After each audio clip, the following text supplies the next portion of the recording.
Salut tout le monde et bienvenue dans cet horoscope pour la semaine du 30 mai au 5 juin. Une semaine qui risque d'être assez intéressante parce qu'il y a beaucoup de changements de direction en fait qui va se passer cette semaine. Donc, suivant le mois de mai qui a été un peu charnière, on va voir un peu comment ces nouvelles dynamiques vont venir se présenter à nous. Salut, moi c'est Gabriel, je suis astrologue et ensemble je propose qu'on regarde un petit peu comment est-ce que le ciel qui tourne au-dessus de nos têtes va venir se manifester dans nos vies. Alors oui, une semaine où est-ce qu'il y a beaucoup de dynamiques qui va changer.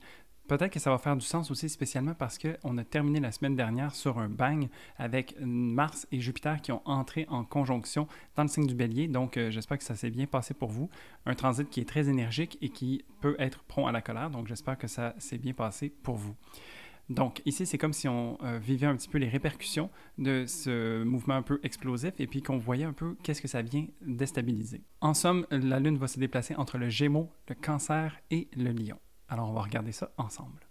On débute donc le lundi 30 mai avec une nouvelle lune dans le ciel. Donc, une nouvelle lune, c'est un nouveau commencement où est-ce qu'on a un terreau fertile qui se prête à nous pour qu'on puisse y manifester ou y poser des intentions qu'on a envie de voir se réaliser au cours des prochains mois. Ici, ça se passe en Gémeaux. Donc, on a une lune qui est assez curieuse, qui a envie de découvrir de nouvelles choses, qui a envie de s'amuser, mais qui a surtout envie de légèreté. Et je crois que c'est tout à fait donné, suite à la saison des éclipses qu'on a vécue au début mai, d'avoir un peu ce vent de légèreté. C'est également la première lunaison depuis un bon moment dans le signe des Gémeaux qui se prête à cette pause d'intention parce qu'on se rappelle que l'année dernière et demie, il y avait les nœuds lunaires qui se trouvaient en Gémeaux et en Sagittaire, et donc c'est moins recommandé de manifester ici. Donc, cette lunaison est très à saveur réflexive parce que le maître de cette lunaison est Mercure qui est toujours en rétrograde. Et donc, c'est un moment où est-ce qu'on peut se poser beaucoup de questions, où est-ce qu'on peut vraiment prendre le temps de bien intégrer ce qui s'est passé au courant du mois de mai et puis de venir ici justement poser les choses en terre qu'on a envie de voir fleurir.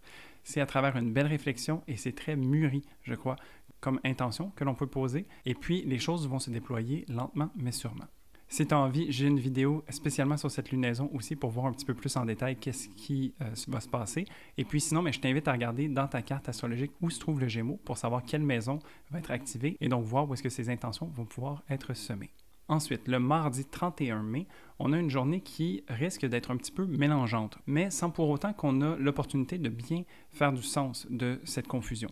Alors, ça vient se véhiculer par deux transits principalement. On a la Lune en Gémeaux qui va venir faire d'abord un carré à Neptune. Donc, c'est ici un petit peu le côté nébuleux, le côté où est-ce qu'on est un peu confus, où on ne sait pas trop quoi faire. La Lune, ça parle de nos besoins, de qu'est-ce qui nous fait peur aussi, puis de comment est-ce qu'on prend soin de soi et des autres. Donc, en Gémeaux, on a envie de légèreté. Mais ici, le carré de Neptune vient faire en sorte que cette légèreté, peut-être, nous donne un peu la tête qui tourne, fait en sorte qu'on n'arrive pas à focaliser, fait en sorte qu'on est peut-être un petit peu mélangé. Et donc, ça serait intéressant de venir justement se poser, prendre le temps d'être avec soi-même et de contempler en fait cette énergie qui va être présente pour se permettre de ne pas être pris par la vague en fait. Donc, de se positionner de manière stoïque et objective pourrait être intéressante ici. À côté de ça, on a donc la Lune qui va faire également un trigone avec Saturne. Ici, ça vient nous aider justement à nous structurer. Donc peut-être qu'on a un peu de confusion, mais si on se permet le pas de recul, peut-être que ça vient faire du sens. Et puis, ce sens va être capable de venir se positionner de façon logique. Parce que Saturne est en Verseau et discute avec la Lune qui est en Gémeaux. On est dans des sphères mentales et donc ça connecte, ça travaille bien ensemble. Donc, permettons-nous d'avoir ce petit pas de recul pour bien se restructurer. Ensuite, pour le mercredi 1er juin, on a la Lune qui va transitionner dans le signe du Cancer, son signe de domicile où est-ce qu'elle est très confortable. C'est une Lune donc qui retourne un peu au foyer, qui retourne à ses racines à elle et qui a envie de reconnecter avec ses émotions. Donc ici, on vient s'accueillir, on vient se permettre de se prendre dans les bras d'une certaine façon et puis de voir en fait tout ce qu'on a placé avec la nouvelle lune du début de la semaine et puis voir comment ça nous fait sentir en fait. Comme je disais, cette semaine va avoir beaucoup de changements de direction. Donc c'est un moment ici où est-ce qu'on se recentre sur soi pour être certain de bien pouvoir prendre les différents mouvements qui s'en viennent. Parce qu'avec une lune en Cancer, malgré tout, on a besoin de cette sécurité. La lune, cette journée-ci, fait quand même beaucoup d'aspects. Donc, en deux parties, je dirais que, donc, premièrement, on a cette lune en Cancer qui va venir faire un carré à Jupiter et Mars successivement, qui sont en Bélier. Donc ici, le carré avec Jupiter fait en sorte qu'il y a peut-être cette montée d'émotion, un peu cette exagération qui peut se faire ressentir. Donc c'est de faire attention, d'être bien tempéré en fait par rapport à ça. On associe souvent les émotions au cancer et puis des fois on associe aussi au débordement d'émotions. Alors ça serait de faire attention, de bien garder les pieds sur terre et de savoir qu'on reste maître de sa destinée d'une certaine façon et qu'on est capable de bien gérer les situations. Donc ici, ça serait ça à faire attention.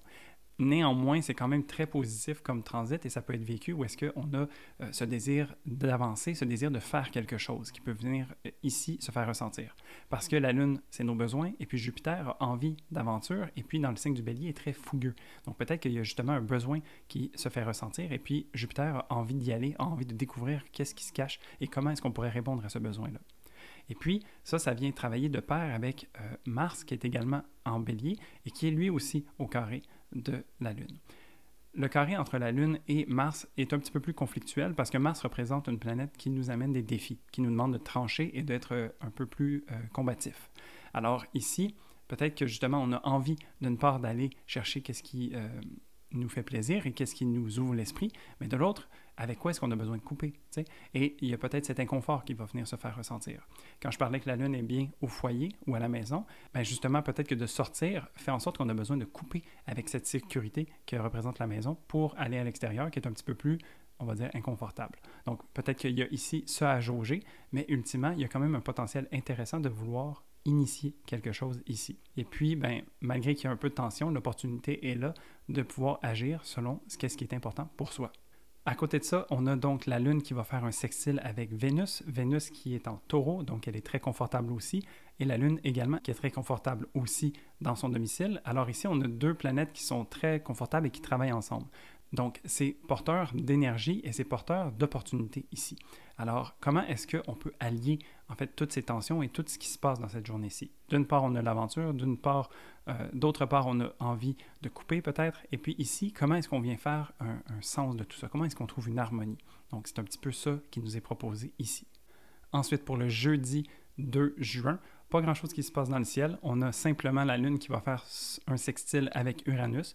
Donc ici, ça serait de voir, d'être toujours ouvert aux possibilités. Qu'est-ce que le travail de Vénus de la veille aura représenté? Et puis ici, comment est-ce que ça peut venir nous surprendre? Parce que oui, il y a des opportunités qui peuvent s'être générées entre la Lune et Vénus la veille, mais ici, c'est de voir en fait comment est-ce que Uranus peut venir apporter quelque chose qu'on ne s'attendait pas, une surprise ou une nouvelle donnée à laquelle on doit faire face, mais qui peut être vraiment intéressante à la fois.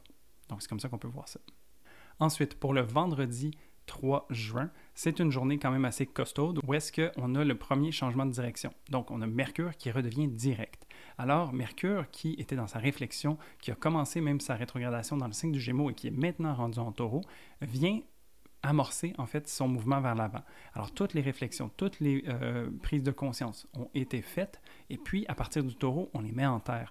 On s'assure de faire les choses qui doivent être faites pour qu'on puisse avancer et qu'on puisse répondre aux besoins qui font du sens pour nous. Alors ce mouvement vers l'avant se fait graduellement, donc c'est lentement mais sûrement, d'autant plus qu'on est dans le Taureau, alors on presse pas trop, mais les choses sont vraiment réfléchies et ont vraiment une certaine portée. Donc ici, au niveau mental ou de la conscience, comment est-ce que ces choses-là vont se remettre à avancer et venir se manifester pour vous? Tout de suite après ça, on a donc la Lune qui continue son chemin à travers le Cancer et qui va venir dire bonjour à ce Mercure, justement. Donc, les deux sont en position de sextile, donc il y a de belles opportunités qui se présentent à nous. Et puis ici, c'est justement, ces prises de conscience viennent être mises en lumière. Tu sais, c'est comme si on avait l'ouverture d'esprit qui vient s'ajouter à la prise de conscience. Alors, il y a vraiment comme un beau déclic qui peut se faire ressentir ici. C'est vraiment l'opportunité de pouvoir aussi exprimer ses besoins, de vouloir exprimer ses émotions et puis de s'en dégager. C'est comme si Mercure est en train de se tasser un petit peu la poussière des épaules et puis se remet vers l'avant. Tu sais. Et puis, cette lune en Cancer est douce et vient le bercer d'une certaine manière et vient lui offrir sa bénédiction. Ensuite, on a donc cette lune qui va changer de signe et va s'en aller dans le signe du Lion. Donc, on a la lune qui a rencontré Mercure et on peut s'imaginer qu'elle est sortie dehors un petit peu, tu sais, puis déjà, c'était dans ses intentions. Ici, la lune en Lion ressort donc avec une certaine fougue, avec une vitalité, avec un cœur d'enfant aussi. On a envie de jouer avec une lune en Lion, on a envie d'être naïf, on a envie de créativité, d'être vu. Et donc, c'est pour ça qu'on a cette envie de sortir et d'aller un peu voir qu'est-ce que la vie nous apporte. Donc, c'est avec beaucoup de jovialité qu'on peut entamer ce chemin-là et voir qu'est-ce qui vient avec. Ça nous amène donc au samedi 4 juin. Et donc, cette lune en Lion qui a envie de plaisir, de s'amuser et tout ça, de légèreté aussi, se voit être dans un signe fixe, qui est celui du Lion. Donc, ça fait en sorte qu'elle va rencontrer Vénus en aspect de tension. Vénus qui est en Taureau. Alors ici, la tension se fait quand même de façon assez agréable parce que Vénus est une planète bénéfique et qu'elle cherche à unifier les choses. Donc, quand on a une tension entre une planète et une planète bénéfique, c'est toujours de voir en fait à faire attention aux excès ou à l'engouement. Donc, Vénus, ça nous parle de nos valeurs, ça nous parle de notre relation au plaisir, nos relations en général, c'est aussi l'argent. Donc, peut-être que ça va être un moment où est-ce que vous sentez « Ah, j'aurais envie de me permettre une petite gâterie, j'aurais envie de me permettre quelque chose qui coûte peut-être plus cher. » Et donc, on a l'envie de dépenser un petit peu, par exemple. Peut-être que c'est ici aussi ce désir de vouloir aller vers l'autre et puis d'aller vers l'autre à son propre détriment, d'une certaine façon. Donc, dire oui à tout le monde, par exemple, et puis se ramasser avec un calendrier rempli de... j'allais dire de 5 à 7, mais c'est pas... rempli de rencontres, donc qui font en sorte que peut-être qu'on s'oublie à travers tout ça. Alors, il est toujours de mise, en fait, quand on a ce genre d'aspect, d'être centré sur soi et de s'assurer de respecter ses valeurs et de respecter ses besoins. L'autre grosse chose qui se passe pendant cette journée-ci, c'est la rétrograde de Saturne qui s'amorce. Donc, on peut s'imaginer que Mercure, qui redevient direct, a comme passé le flambeau de la rétrograde à Saturne. Saturne, ici, c'est une planète qui nous parle de limitation, de structure, de poids. C'est une planète qui est un petit peu contraignante parfois. Et puis donc, son mouvement rétrograde va venir intérioriser tout ça. Depuis quelques semaines, je le répète souvent, Saturne est au carré des nœuds lunaires en ce moment. Et donc, il y a une certaine frustration qui se fait ressentir. Parce que le carré, c'est une tension et les nœuds lunaires, c'est un petit peu le chemin de vie qui nous est proposé actuellement. Donc, Saturne qui est en train de reconstruire, de vouloir changer les choses, de vouloir révolutionner, de vouloir faire progresser les choses également, est en train de vraiment construire une nouvelle cohésion sociale qui est tout à fait tangible pour nous. Et puis donc, le fait qu'elle soit au carré des nœuds lunaires, c'est comme si elle était dans la marge et c'est comme si les frustrations se faisaient ressentir parce qu'on essaie de faire A, mais la réalité est rendue B. Donc, il y a un peu de difficulté à s'ajuster d'une certaine façon. Saturne est dans un signe fixe, donc il n'aime pas trop bouger. Il va plutôt essayer d'user de gymnastique mentale pour faire fonctionner son plan A, même si la situation est rendue B.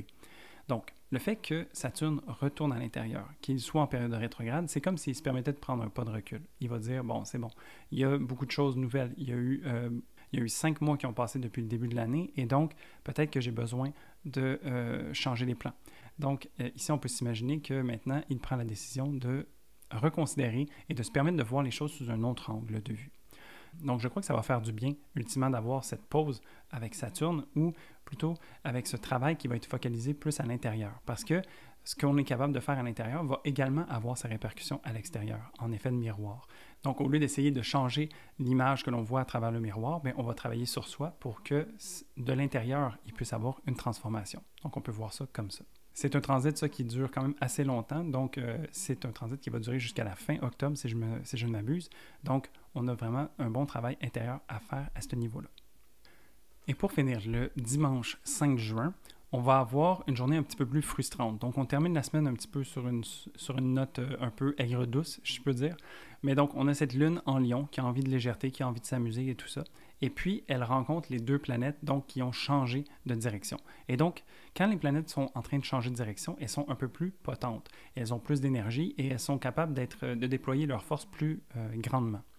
Donc, la première rencontre qu'elle fait, c'est avec Saturne, justement. Saturne qui est un petit peu morose parfois, qui est un petit peu plus marabout et qui se voit aller en rétrograde pour être un peu en mode réflectif, rencontre cette lune très joviale et très enfantine. Donc, on peut s'imaginer tout de suite qu'il y a un certain décalage.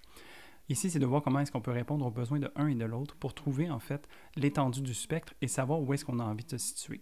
La question, c'est pas d'être uniquement du côté de la Lune en Lion qui est joviale et qui a envie de s'amuser, et ce n'est pas non plus d'être uniquement du côté de Saturne en Verseau qui a envie de reconsidérer beaucoup de choses. Donc, c'est de voir, en fait, que tout ça nous est disponible et de voir où est-ce qu'on a envie de choisir d'être. Ça se peut que ça soit vécu où est-ce que, d'une certaine façon, on se sent brimé ou on se sent opprimé. C'est comme si on a envie de s'amuser, mais en même temps, on a beaucoup de charges de travail, on a beaucoup de choses à considérer, on a beaucoup d'obligations. Peut-être que notre patron vient nous rajouter une charge de travail. C'est ce genre de choses-là qui peut se faire ressentir ici. Autrement, la Lune va continuer son chemin tranquillement dans le Lion, avec un petit peu cette saveur, et va rencontrer Mercure. Mercure qui est quand même beaucoup plus dynamique, mais qui est très affairé à faire ce qu'il est en train de faire. Donc, on sait que Mercure, ça parle du mental, de la communication, de l'échange, mais ici, il est en taureau et donc, il a son plan de match. Il s'est occupé de la nouvelle lune au début de la semaine, il sort tout juste de sa rétrogradation, donc sa liste de choses à faire, elle est pleine. Et donc, la lune en lion vient ici le challenger et lui offrir, dans le fond, une certaine légèreté, mais c'est comme si c'était pas le bon moment. Donc, encore une fois, je crois que cette journée du dimanche peut être vécue de manière un peu tiraillée, où est-ce qu'on a l'impression de devoir être très sérieux d'un côté, très affairé à faire quelque chose de l'autre, et puis en même temps qu'on a envie de ne pas s'oublier et d'être un peu, de s'amuser à travers tout ça. Donc, c'est de trouver une manière de jongler avec toutes ces énergies-là.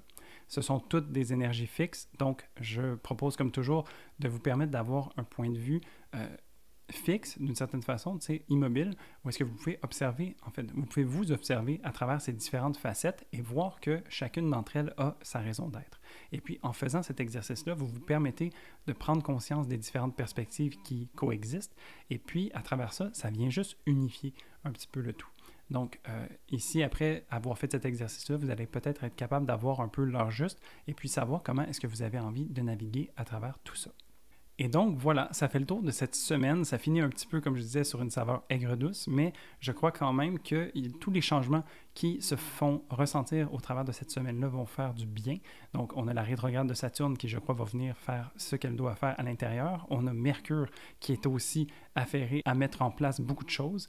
Et puis, cette nouvelle lune qu'on a eue en début de semaine vient poser des bases bien intéressantes pour la suite des choses.